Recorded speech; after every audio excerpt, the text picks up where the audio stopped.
of last year, I decided that I would finally start my One Piece journey. And after all the time through this last year up until this year, I am finally caught up. But I am not just caught up in the anime, but I am also finally caught up in the manga. So I have officially consumed all of One Piece content. So I thought the best way to celebrate this was to go ahead, go on Tier List Maker, and pretty much just rank every arc based off of how they are. So based off of our tiers, we have got our GOAT tier, our amazing tier, good, meh, and just kind of shit. So first one we're going to start off is our Romance Dawn. Now this is obviously just the start of the story. There isn't anything too crazy that happens in this arc, just because it's kind of introducing you to, you know, your Luffy, your Zoro, your world. That's about it. Honestly, at the end of the day, I think this is a pretty solid start to the series, but I'm not going anywhere higher or lower than that. Next one is Orange Town. Now, I will admit, at the start of One Piece, there's a lot of arcs that I genuinely just kind of forget about because they kind of just blend together. Orange Town is a really cool one because we get to meet Nami, we get to meet Buggy. It kind of shows you that there are other Devil Fruit users and all that good stuff. But at the end of the day, there's not much to this arc. I'm just gonna put it in the meh category.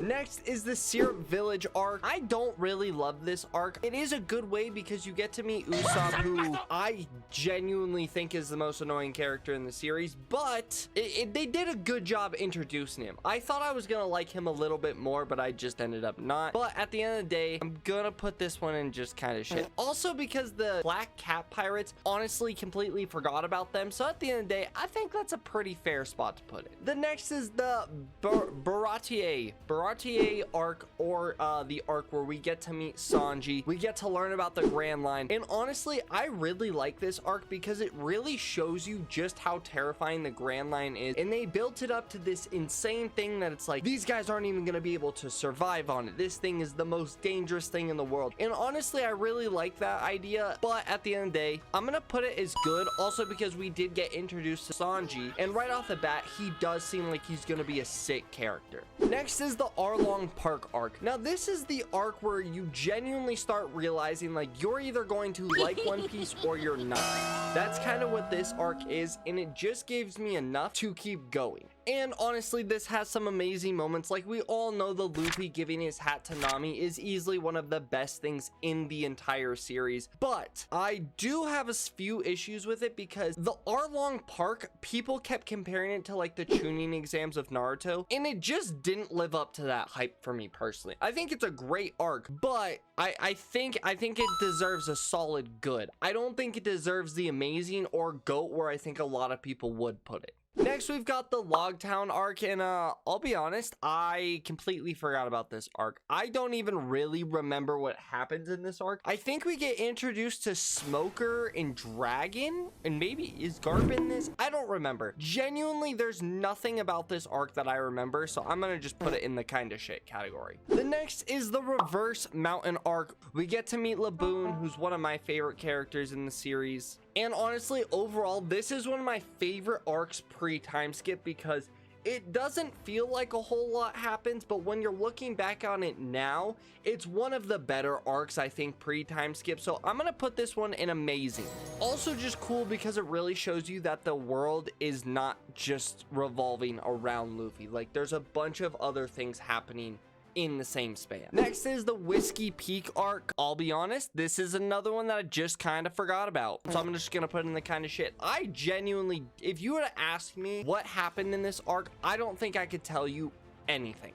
Sorry. Next is the Little Garden arc, which is honestly just the introduction of our two favorite giants. There's not really much more to it. It's cool because you kind of get to meet a few more characters and realize how big the world is. But other than that, it's just kind of a meh arc. There's really not much to it. Next is the Drum Island arc. This is where we get to meet Chopper, the Doctor, and a lot of that stuff. I'll be 100% honest, this arc is kind of meh. It's got the one really good moment with Luffy on top of the tower with the flag, but like other than that, I really don't care about this arc, and I don't love Chopper, so by default, I'm gonna just put this one in kind of shit. There's really nothing in this arc that I love. Then we get to the Alabasta arc. Now this is where the true essence of One Piece really feels like it shows up. You've got all all of these amazing characters that are brought in, we finally get a character who makes Luffy not seem invincible. Luffy, up until this point, feels like he can take on anyone in the world. In this arc, I mean, obviously he did have some trouble with Crocodile, but at the end of the day, this was the first time where it really felt like Luffy had a challenge. Also, I really like this arc because we finally get to meet Ace, and the reveal of Luffy's brother was slightly underwhelming at this point, but it was cool to know that Luffy had siblings because it, you know, it broadened what the mystery was for Luffy's world. And I'll be 100% honest, when I saw Vivi, I fell in love. She's amazing. I love Vivi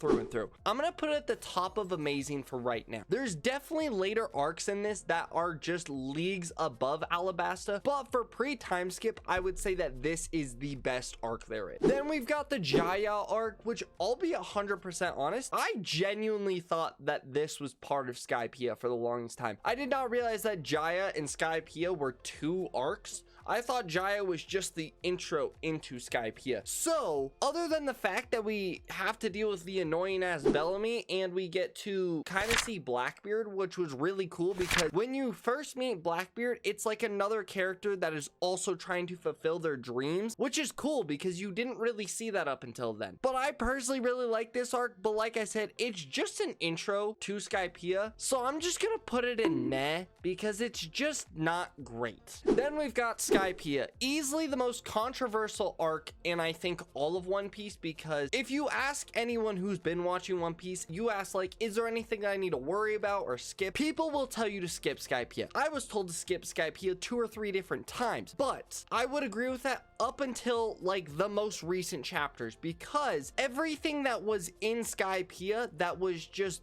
boring, the pacing's awful, one of the worst arcs in the series, it's now starting to make up for all that. So as much as I hate this arc, because I would put this in kind of shit, given how much weight it holds in today's standards in everything in the story and the world building, I'm gonna have to keep it in meh. I hate this arc, but as far as the story goes, you can't throw it in hate. I'm sorry. Next, we've got the Long Ring Long Land arc, which I'll be 1000% honest, I thought this was filler. This is the Foxy arc, which the entire arc feels genuinely like filler. I genuinely didn't really enjoy the arc. There's some cool moments. Foxy's not a terrible character, but at the end of the day, it's a kind of shit arc. Any arc that feels like it's not supposed to be there should probably just end up in kind of shit. That's my personal take. Then we get to Water 7. After all of these absolutely mid arcs, and Water 7 is truly where One Piece feels like it starts, which is so crazy to think. But this is genuinely one of my favorite arcs. I mean, the introduction of Frankie. We also get Usopp versus Luffy, which is an amazing fight. Zoro making Luffy stand up to being a captain. The end of Going Merry. I mean, everything in this arc is just damn near a masterpiece. Up until this point, there's nothing that compares to it. So, our first GOAT category definitely goes to Water 7. Then we go to Enies Lobby. This one is going to be a hot take, and I know the One Piece fans out there are going to criticize me for this. I'm going to put Enies Lobby in a solid good. It could even go meh for me. And I'll explain why. I find Robin annoying in the first time. Like, this entire time, I found Robin annoying. I understand her backstory, all that, da-da-da-da. I don't care. I found her annoying. Also, I'll be honest, Gear 2, way underwhelming. Super underwhelming. I thought it was gonna be way crazier. Gear 2 and Gear 3, they're genuinely not as exciting as I was expecting them to be. And I'll admit, as much as I absolutely hate Usopp, I love Sniper King to death. And the moment where Sniper King shoots down the flag is easily one of the best moments in the show. For it having such good moments and such boring moments, I'm putting it in the good category. Sorry. Next is the post Enies Lobby, which I feel like is just kind of considered the same thing as Enies Lobby. We just kind of get the crew to seem more like a family. So I'm gonna just put it in meh. There's nothing crazy about it. And then we go to Thriller Bark. This arc is so boring. There's so much awful points in this entire arc, and it drags on. I don't like the area. I don't like the villains. I genuinely don't love anything about this arc except for Zoro. This is the moment where Zoro literally becomes everyone's favorite character, and there's literally not a better moment in the entire series to me than Zoro's Nothing Happened. And we get the introduction of Brook, and I absolutely love Brook. So I hated so much in this arc. I don't like the weird thing of marrying Nami, the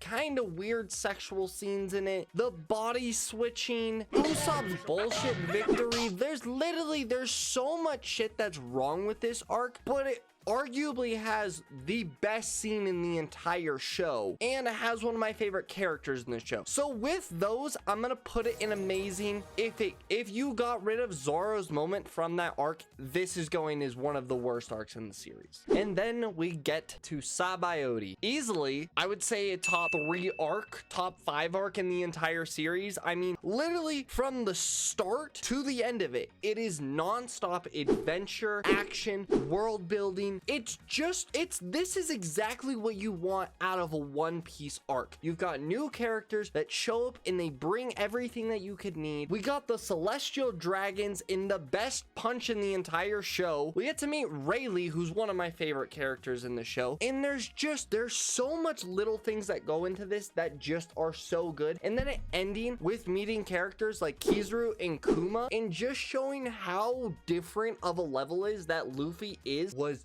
beautiful. And I didn't think that I was gonna like this arc as much as I did, but it's one of those arcs where you look back on it and you just look at it and go, damn, that was a really good arc. Like, it's just one of those. So in that realm, and I genuinely don't have any complaints with the arc, it goes in the GOAT category. Then we move on to Amazon Lily. I'll be honest, I hate Boa. I don't care. I don't care. I understand she's beautiful, she's this, she's that, she's fucking annoying as hell, and her kicking the dog really pissed me off too. So I'm never gonna like Boa. I like a few of the other Amazon Lily like members and people on that island, but at the end of the day, it's kind of a shit arc. It really is. I'm sorry. And then we move on to Impel Down. I love this arc. I'm putting this in amazing. Holy shit, what an arc. It literally felt like every layer was like a different world that we were diving into. There's not a more terrifying villain in the entire series than Magellan, because anytime that man showed up, you lost. Magellan, I think, is one of the only characters in the series that I don't think gets talked about enough, because he could probably go toe-to-toe with about 90% of people in the verse and probably win. There's nothing you can do against him. He is a perfect villain to me. Having Blackbeard come back in the story, in the entire prison sentence, it's so good. We get to meet Jinbei. Luffy doesn't show up in time to get Ace, but he gets to meet Jinbei. Oh my god, I just love this arc. Honestly, Impel Down is going at the top of amazing. It could get GOAT, but there's just better arcs on here. And then we move on to Marineford, and this is gonna be another hot take one. This arc just pissed me off more than anything because I knew Ace was gonna die. That's one of those deaths that even if you're not a One Piece fan, you know the picture, you know the scene, you know Ace dies. It's just a given. But watching it happen is so frustrating because I thought that like they don't even have a chance to save him. But it's the fact that they save him and then Ace's dumbass goes back and gets himself killed. And on top of that, Garp just sits around and lets it happen. There's a lot of shit in this arc that just drives me insane, but it also has a lot of really, really good moments. And honestly, I was expecting more from Whitebeard. I know he was injured, he was sick, I don't really care. For the amount of hype that they give Whitebeard, and for him not to just bring the entire thing into the ocean is a little ridiculous to me. I think Whitebeard is very overrated, but that is a personal take. I'm gonna move on before I get canceled by One Piece fans. I'm gonna put this in good and leave it there. Then we have the post-war arc. This is kind of where it really starts to get more of a darker series, I feel like, because we really get to see Luffy realize he's not strong. We got that in Sabaody, but the post-war really showed like he's nothing. He really isn't anything at all. And him just crumbling as a person is it's just really good storytelling. It makes you love Luffy on a whole different level. And I'll be honest, I just really enjoyed being able to see all the different Straw Hats in their different kind of training areas. And honestly, I really like this arc. I'm gonna put it in good as well. And then we get the return to Sabaody. And this one is going in the amazing category. I'm gonna put it right next to Impel Down because it's so good. We have this weird build of like, how strong is everyone now that it's been this 2 years? How strong has Luffy gone? How strong has Zoro gone? How strong has the entire crew gotten? And goddamn do they prove it. Not in a way that I think a lot of people are expecting. I think we were all expecting, you know, Luffy to show up and, you know, throw hands, do a good job. But nothing in this series has made my jaw drop the same way of Luffy punching the pacifista. And it just, I don't like it. It's just such a good moment. And it really shows like, okay, Luffy's back to being the top dog, because the last couple arcs, we was like, Luffy's nothing anymore. And after that, it really showed like Luffy's back. And honestly, I love this arc. Top 5 arcs in the series for me. Then we go to the Fishman Island arc. This is just racism, the arc. Let's be honest, they really did not hold back with the amount of just what racism is in this universe. I mean, the fishmen, they literally count them as slaves. There's multiple times where in the series they count the mermaids as slaves and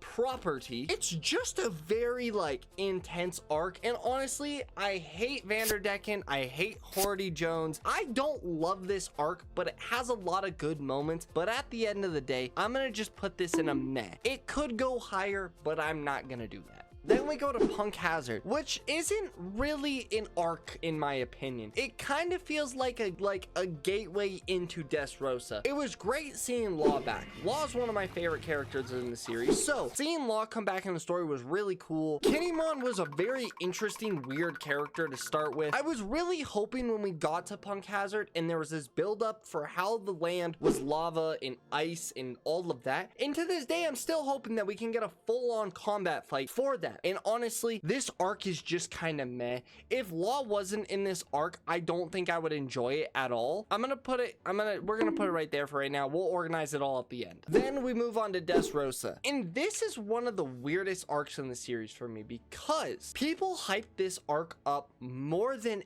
any other arc in the entire series. I understand Doffy is an amazing villain, but I was expecting more from him. I was expecting more action. I was expecting more story. I was just expecting more from the entire time. And Rebecca's goddamn story is one of the worst things in the series, but I think that goes down to the fact of there was so much hype in this arc for me and it just didn't live up to it, so I'm gonna put it in good. I feel like a lot of the arcs that people hype up are the ones that end up in the good category because just don't live up to the hype that One Piece fans give it. We did get Sabo in that arc. In Sabo's entire story, holy shit, I love Sabo. I love Sabo and him coming in, him fighting everyone, him getting Ace's Devil Fruit. Oh my god, it's chef's kiss. That is the one reason it gets a high rating, is because of Sabo. Then we move on to Zoe. And Zoe is one of the coolest arcs I think in the series because we get to meet the giant elephant, which I love, the mink tribe, which is amazing. We get to meet Jack, which is a great villain, and everything in this arc feels like it's building up, and like it makes it seem like Kaido's beast crew is almost on a different strength level than anything we've ever seen. Like they just seem like the most evil we've seen yet. And then we find out that they were right, that he was there, that they were hiding the big secret from him. And oh my god, that is the best plot twist in the entire series. Anyone can argue it's not gonna work because that is one of the best moments in the series to me, because holy shit, you could not have paid me to predict that was an actually correct thing based off of all the shit that they put themselves through. And oh my god, it just sets up so much more into Wano, and yes, absolutely yes. And then we go to Whole Cake Island. I did not enjoy this arc. I don't like Big Mom. I don't like Sanji. Kakagiri was okay. Big Mom's really just annoying, and I didn't really like her family. I didn't like that area. It just kind of felt stale the entire time. I just really don't have anything positive about the arc. So I'm gonna put it in,